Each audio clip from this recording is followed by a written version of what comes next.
नमस्कार दोस्तों, स्वागत है आपका क्राइम एपिसोड के एपिसोड नंबर 21।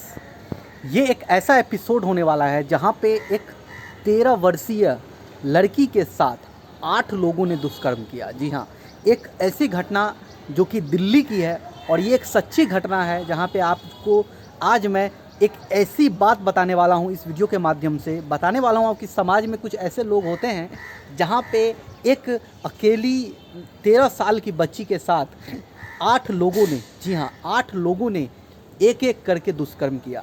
ये सब कुछ आपको खुलासा करूँगा, बताऊँगा ये सारी बातें, तो वीडियो पे ज़रूर बने रहे। पहली बार हमारे चैनल पे आए तो चैनल को ज़रूर सब्सक्राइब करके रखें। दोस्तों, ये एक सच्ची घटना दिल्ली की है जहाँ पे एक 13 वर्षीय लड़की जो कि अकेले ऑटो पकड़ के बाज़ार के लिए जाती है सब्जी खरीदने के लिए, जहाँ पे ऑटो ड्राइवर के साथ और 2 लोग रास्ते में वो बैठाता है। सबसे पहले बता दूं आपको कि जब लड़की बाज़ार के लिए जाती है तो रास्ते में एक ऑटो ड्राइवर, या जैसे कि आप बाहर निकलते हो तो एक रिक्शा लेते हो, ऑटो रिक्शा लेते हो या रिक्शा लेते हो, कैब लेते हो। वो लड़की 13 साल की महज लड़की, उसने ऑटो रिक्शा लिया और उसे क्या पता था कि उसके साथ कुछ और होने वाला था। और उसने उस ऑटो ड्राइवर को कहा कि मुझे इस जगह जाना है, वहाँ से सब्ज़ी खरीदना है।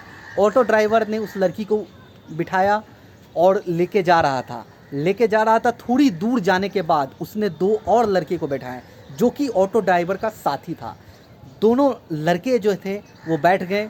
उसके बाद वो चला, यानी ऑटो में टोटल 3 लड़के और 1 लड़की थी 13 वर्षीय। उसके बाद थोड़ी सी दूर और जाता है, वहाँ पे एक और लड़के को बिठाया जाता है, यानी अब ऑटो में 4 लड़के हो गए। 4 होने के बाद और लड़की बस 1। और जिस रास्ते से बाज़ार जाता है वो रास्ता ना लेकर के एक लड़की को कहा जाता है कि ये एक शॉर्टकट रास्ता है और वहाँ से लेके वो जल्दी पहुँचेगा। बस यहीं पे जो घटना है वो स्टार्ट हो जाता है। थोड़ी दूर जाने के बाद लड़की को प्यास लगती है और वो पानी पीने के लिए कहती है, तो उसे वो एक नशीला पानी पिया जाता है, यानी कि उस पानी में ज़रूर कुछ ऐसे पदार्थ मिलाए हुए होते हैं जो कि उसे बेहोश कर देती है। और उसके बाद से क्राइम स्टार्ट हो जाता है। उस लड़की के साथ एक एक करके वो लोग एक ऐसे सुनसान रास्ते पे चले जाते हैं जहाँ पे कोई कहीं दूर दूर तक नहीं रहता है। उसके बाद उस लड़की के साथ एक एक करके दुष्कर्म किया जाता है। चारों लोगों ने बारी बारी करके उस लड़की के साथ दुष्कर्म किया। उसके बाद उससे यहाँ तक बात नहीं रुकी, उसके बाद उसे कहीं और ले जाया गया, दूसरे जगह पे ले जा कर के वहाँ पे उसे 2 से 3 दिन तक रखा गया।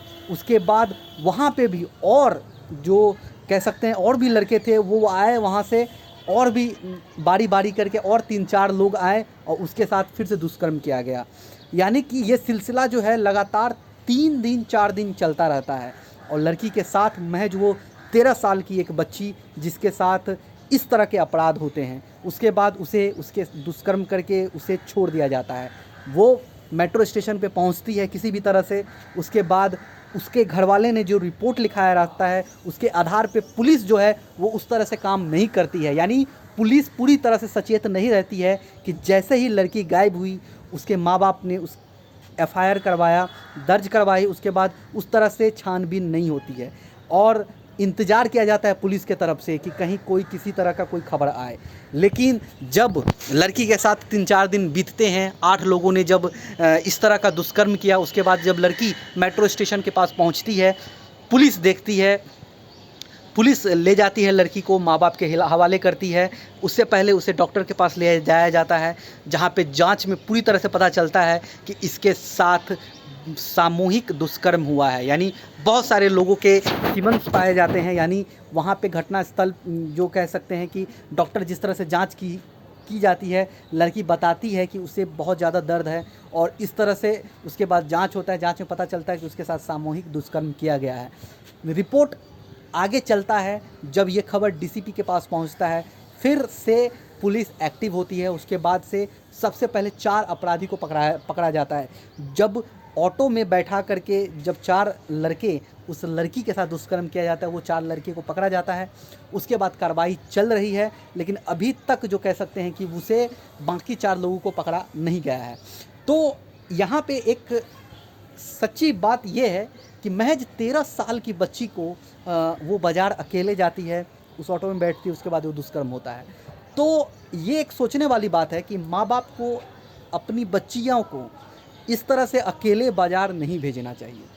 क्योंकि संसार में ये जो समाज है, इसमें बहुत सारे भेड़िया हैं खुले, जो कि मुखौटा तो रहता है एक इंसानियत का, लेकिन उसके अंदर जो है राक्षस बसा हुआ है और इसे आम लोग नहीं पहचान पाते हैं, जिस वजह से इस तरह की घटना होती है। तो मैं सभी से ये अपील करना चाहूँगा, उन माँ बाप से, उन सभी से जिनके छोटे छोटे बच्चे हैं, जिनके बड़े बड़े बच्चे हैं, वो अपने बेटी हो किसी को भी अकेला ना छोड़े, अपने साथ रखें, ताकि जो घटनाएं हैं वो कम से कम हो सके। और पुलिस से मैं ये निवेदन करना चाहूँगा कि जैसे ही कोई रिपोर्ट अपडेट होती है, जैसे ही कोई रिपोर्ट आपके थाने में कहीं भी लिखाया जाता है, तो उसके अगेंस्ट में जल्द से जल्द एक्शन लें, जल्द से जल्द एक टीम बनाया जाए और उसके जो घटनाएं होती है उसके अगेंस्ट में एक्शन लिया जाए, ताकि इस घटना को जल्द से जल्द जो कह सकते हैं रोका जा सके। तो दोस्तों फ़िलहाल अभी के लिए इतना ही। फिर से एक नई घटना, फिर एक सच्ची घटना लेकर के हमारा जो एपिसोड है ये कंटिन्यू रहेगा। तो फिलहाल अभी के लिए इतना ही। मिलते हैं एक नई वीडियो में एक नई क्राइम अपडेट के साथ। तब तक के लिए आप खुश रहिए, सुरक्षित रहिए। जय हिंद।